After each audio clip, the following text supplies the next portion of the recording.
Question number 4, Andrew Little. Thank you, Mr Speaker. My question is to the Prime Minister. Does he stand by all his statements after almost 7 years as Prime Minister? Order.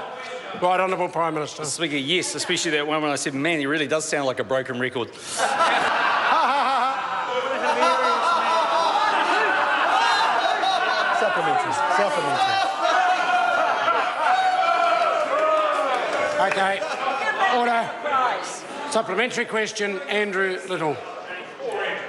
After 7 years, is he proud that, as the Prime Minister who called himself the son of a State House family, there are now nearly 2,500 fewer State Houses for families who need them, and many of the ones that are left are mouldy, rotting and cold? Mr Speaker, The Right Honourable Prime I'm very Minister. proud of the fact that we've been tidying up and fixing up the state housing mess that was left by Labor, and I'm very proud of the fact we're the first government in 43 years to have raised benefits, Mr Speaker.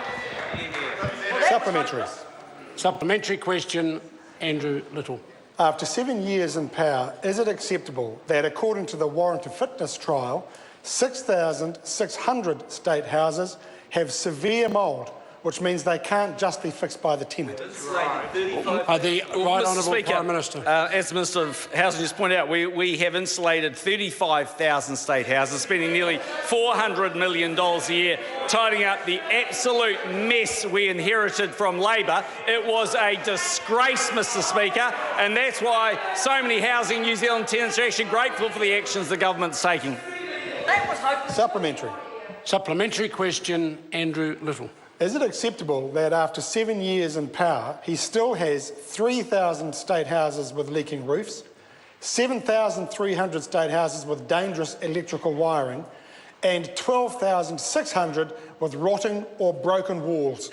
Mr Speaker, Right Honourable Prime Minister. Speaker, firstly, I'd be very suspect about the members' numbers, but what I would say, Mr Speaker, is I'd say to the member, Mr Speaker, is 9 long years of Labor, and they let down those state housing tenants. It's a disgrace, and thank goodness we fixed those state houses up.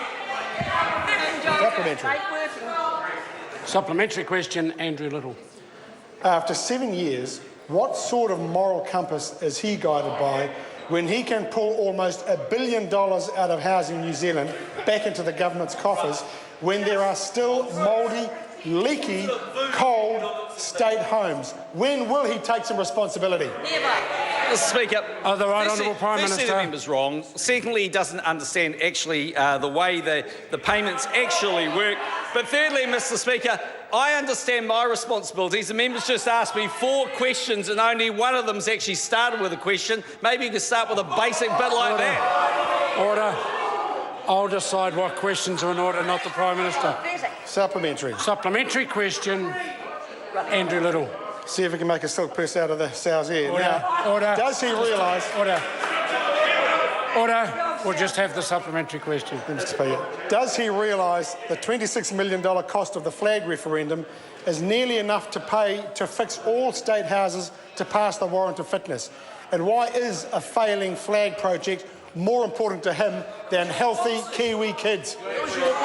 The Right Honourable Prime Minister. Mr Speaker, well, firstly, this is a government that's raised benefits for the first time in 43 years. Secondly, this is a government that's spending more money fixing up those state houses than they ever did under Labor. And thirdly, Mr Speaker, excuse me for actually carrying out what we campaign on. Clearly, when the Labor Party have a policy, it doesn't mean anything. Order. Question number